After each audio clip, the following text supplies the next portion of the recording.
Hello, fellow Star Wars fans. My name is Star Upton. I'm super psyched to get into my book review for Star Wars The High Republic, Tears of the Nameless, written by George Mann. This is part of Phase 3 of The High Republic. This is a young adult novel from Disney Lucasfilm Press.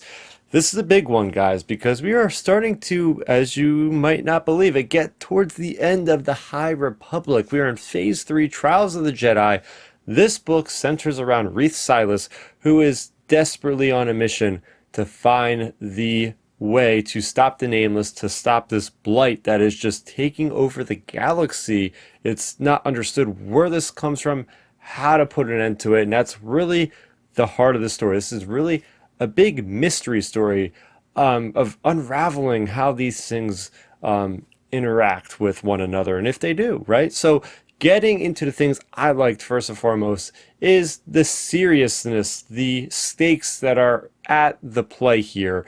We get to see from a ground level of, okay, the blight, how does it affect just the everyday guy, right? How do the Nameless terrorize people? What goes on in the heads of people affected by the Nameless? We really get to see the ramifications displayed here in just awesome form from George Mann. Also, just seeing Reath, right? This character has so much weight on his shoulders, and we really get to see him come into his own in this story about, yes, he is this young Jedi Knight, right? He has separated from Comac, who has left him back in Mission for Disaster in Phase 1, written by Daniel Jose Older. So we see a lot of the inner turmoil of going of, like, is he okay? Is, as far as Reath, is he up for the challenge? The weight, how is he bearing this, right? How is he getting through this? And branching off that into a new character, Amadeo, who's a very positive guy, but there's a lot going on with him too. He's a Jedi Padawan. He looks up to Reath, and there's really some great connections between the masters and the apprentices in this novel, especially with Amadeo and Mira Lox, who is his Jedi master. Such a great camaraderie that really reminded me of Bell and Loden from Light of the Jedi, and many other master and apprentices, but definitely one of the ones that shine the most for me in this especially. And speaking of those two characters, some of the best lightsaber choreography, if you want to call it that, since we're not actually seeing it, but the way it's written on the page, the way we're seeing that camaraderie between Miralax, between Amadeo, working together, doing some amazing acrobatic abilities with themselves. It's just epic stuff that I would love to see in live action, that really just kind of kept my jaw open to the ground. Just like, oh my gosh, seeing this would be absolutely amazing. Another really cool relationship in this one is the relationship between Aslan Rel and with Reath Silas. And Aslan is this character that has lived since Phase 2. He is a person that was a Jedi. He is now a fallen Jedi, delves into fear and the dark side to help combat against the Nameless. Remember, he came face to face with the Nameless, and he has gouged out his eyes so he doesn't actually see the Nameless anymore because they, distract your vision and all that. He has gone over the deep end, and the Jedi have him housed beneath the Coruscant Jedi Temple, and Reath often goes there.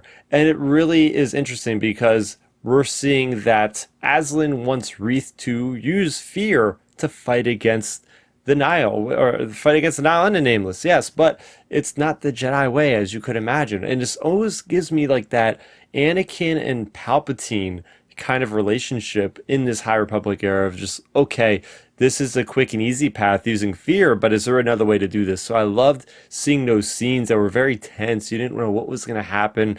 Overall, there's a new villain in this one. His name is Sakaris, and this is where George Mann shines with adding very good horror elements into this. So he is a child of the storm experimented on by Bulan, and basically he has injected voluntarily has injected Nameless blood into his veins, and he is a Jedi hunter. He's leading these packs of these Nameless, and the idea is he has become crazy because this Nameless blood makes him twitch, makes him do very weird kind of different little personality traits and different things like that, where it's like, okay, this guy's going off the deep end, but we get those chapters from his perspective, and it's really cool to see something. Now, he's not exactly a Nile. He doesn't consider himself a Nile, although he's part of that faction, but he is somebody that is so gung-ho about what Baron Bulan is doing. So I really appreciated him. I think he was a great villain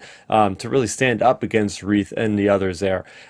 Seeing the huge effect of this story on the overall High Republic initiative, right? This is a must read from the perspective of you're getting huge story points throughout this book that are going to be huge and telling towards the end of this era. So very important stuff here.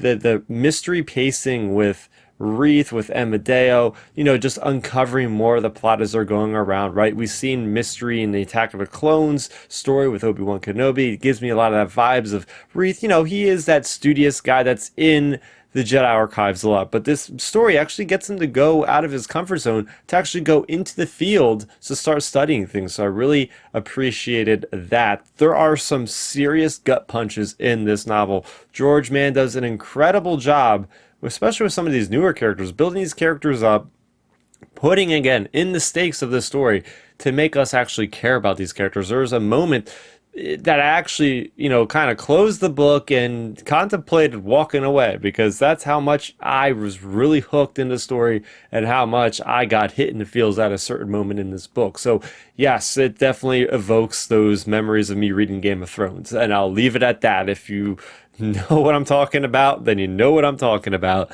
And there's just great messages in here, right? There's just, help is not something that should be turned away. It's okay to rely on others. It's okay to lean on others to help you get through some really terrible times. And that's what we see time and time again in this story, is it is just okay to get help from others when you absolutely need it. The only negative I can really say about this book is that, okay, the first maybe third, a little bit slower pace getting into it. But once we got to that point, oh man, this book, I will say, it's not happened in a while. Those last 100 pages or so in this book, I didn't even want to look at the page numbers, simply because I just didn't want to know how close I was to the end of this book, right? I was just so enthralled with what was happening. And that is a testament to how great George Mann is pacing this book, how great he has created the characters, the risk, the stakes. Again, I keep saying that because this really feels like anything could have happened in this book, and I couldn't be more excited to get into like this last wave, if you will, of the High Republic. It's crazy to think that we just have one audio drama left. We have one young reader adult novel. We have one middle grade, and Charles Soule's finishing all up the way he started with Trials of the Jedi. It's coming out in June, so we have several months left, but and of course all the comics and the miniseries and whatnot. But yeah, this is an easy recommend.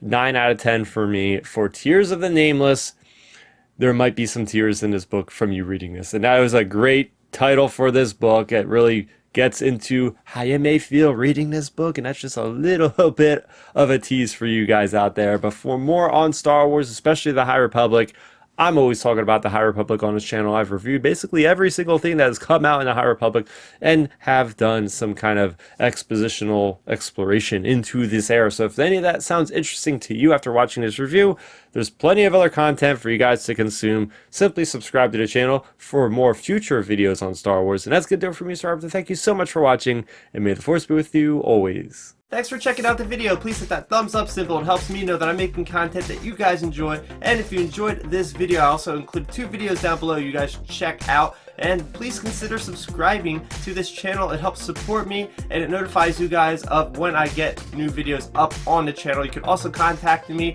on Twitter, Facebook, and Instagram at StarRaptor.